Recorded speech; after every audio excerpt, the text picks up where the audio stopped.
Hello, in this lecture we're just going to see a quick overview of how 3ds Max interface works. So we're going to go through all of these options up here, but before that let's just create two simple geometries.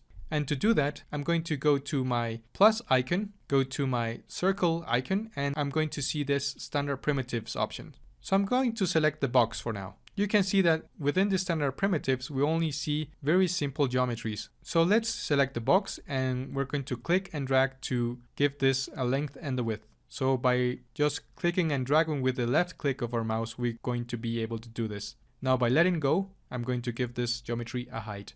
Now to get inside a viewport, I can just press the Alt plus W key. So this way I can go in and out of viewports, Alt plus W key. Now let's talk about camera movements. So with the mouse wheel, I can zoom in and out of this object. And by pressing the Alt key plus the mouse wheel, I can orbit around this object. I can also pan through this object with the mouse wheel just by holding it. Now, if I wanted to move this geometry, I only need to press the W key. This way, a gizmo will appear. This gizmo is going to let me move this object in the Y, X, or Z axis. So if I just orbit around this object with the Alt plus mouse wheel, I'll be selecting this square which is in between the X and Y axis. This way, I'm only going to be able to move this geometry in these two axes. I also have the X and Z axis, like so. The Z and Y axis, for instance. Now, I'm going to want to duplicate this box. And to duplicate an object here in 3ds Max, I only have to press the Shift key. Press and hold the Shift key while dragging this box with the gizmo, like so. Once I let go, this window will pop up and it's gonna tell me what do I want to do with this geometry. Do I want to copy it, instance it, or just use it as reference? For now, I'm just gonna copy it. We'll talk more about instance later. So let's hit OK. Alright, now that I have these two geometries, I'm going to go through all of these options right here so you can get a bit more familiar. Now for the first option I have the undo and redo. So undo can just be Ctrl Z and redo it's Ctrl Y. So keep that in mind. We also have the select and link option. So select and link is going to be basically just linking two geometries. So let's hit the select and link and I'm going to select this geometry and I'm going to link it with this one. So just click and drag and you can see that this box has been highlighted. So I'm just going to link it like this. So if I select this box and hit the W key just to activate my gizmo, I'll be able to move both of them just by moving one of them. What if I want to unlink this? I'll just select the box that I used to link and press this unlink selection.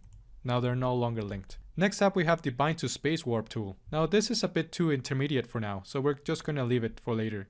Now we have the selection options, so if I go to the all, you can see that I have multiple ways of selecting objects here in 3ds Max. Now it's gonna get really messy sometimes because we're going to have lots of lights in a scene, or lots of cameras too.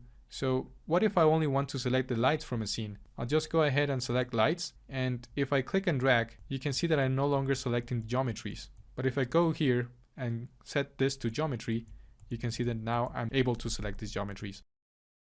So let's just leave it as all for the moment. Now the next step we have the select object, and this is basically just to select objects, and we're going to use it in a different way later on. Now we have the select by name. So if I click once, it's going to basically take me to the layers. So obviously I'm going to be naming the layers here in 3ds Max. And if I type in cars or vegetation, it's going to take me to that specific layer. Let's cancel this for now. Next, I have the rectangular selection region. And you can see that I have this as a rectangular shaped. So if I just click and drag, you can see that my dashed line is a rectangular shaped. But if I just hold this option and go ahead and pick the circle, now this has changed to a circle shaped selection tool.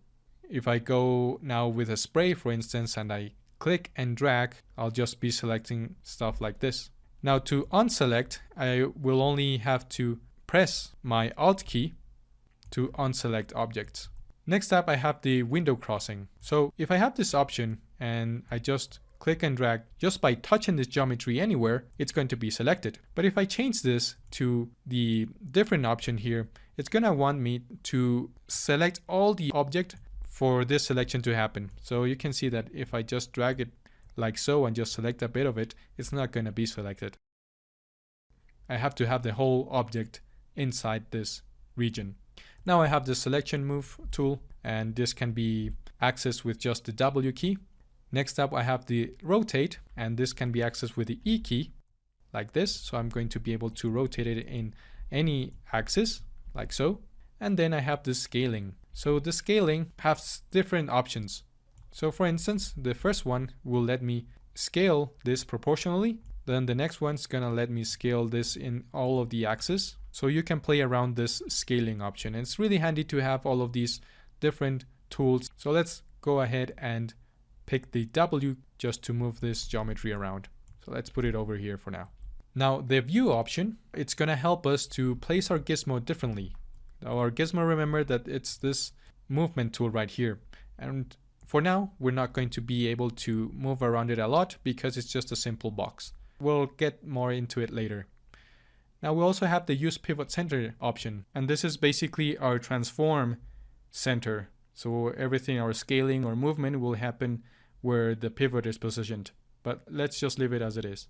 Now this select and manipulate, it's once we get into some more advanced tools, so we're going to leave it for later. And we're not going to be messing with the keyboard shortcuts for now. Everything is fine. It's good that we're working as the default. We're going to be talking more about this later though. All of these options here are going to be snaps. For example, if I want to just move this gizmo like so, and I have this snaps toggle off, you can see that it's not snapping to anything. But if I activate it, and remember that you can access this with an S key, so keep that in mind, it's gonna start to snap to this segment of this other geometry. Let's go into the options for this snapping by right clicking, and it's gonna open us this box. Now make sure to have this in vertex, edge segment, end, and midpoint for now. Deactivate the grid points because you're going to be moving this geometry in the grid points, and we don't want that for now.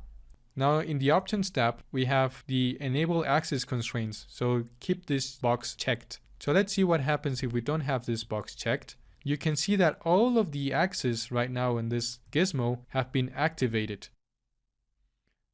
And I can no longer just pick the Y, X, or Z axis. But if I just select this enable axis constraints, it's gonna let me just select these specific axes. Let's go back to snaps and make sure again that you have everything selected like so.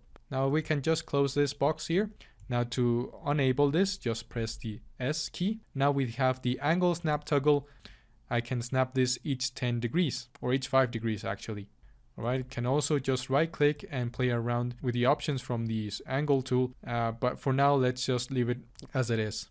We also have the percent snap toggle, but the ones that we're going to be using the most are going to be the snaps toggle, which is basically for the movement, and also the angle toggle, which are for obviously the rotation purposes. And S for snaps toggle and A for the angle snap toggle. I also have the manage selection sets, which are basically just selection tools again. So we're just going to leave this one out. And now I have the mirror. If I select this geometry and I hit the mirror option, I can just mirror this geometry in certain axes. And I can also tell it if I want to copy an instance or just a reference of this geometry here. But for now, I'm just gonna cancel it. I can also align objects, and we're going to be seeing more of that later when we have a bit more polygons. Now I also have the Scene Explorer, which are layers again, basically, so nothing new there. I also have the show ribbon, which is this extra ribbon down here. And we also have the curve editor, and all of these properties are actually more for animations. Now, all of the rest here are basically for rendering purposes. So we have the material editor, the render setup, the rendered in frame window, which we're going to be seeing more of these tools later. That's it for this ribbon up here. And on the right side, we have the creation panels. So we're going to be seeing this for the next lecture as it has a lot to be covered. Bye for now.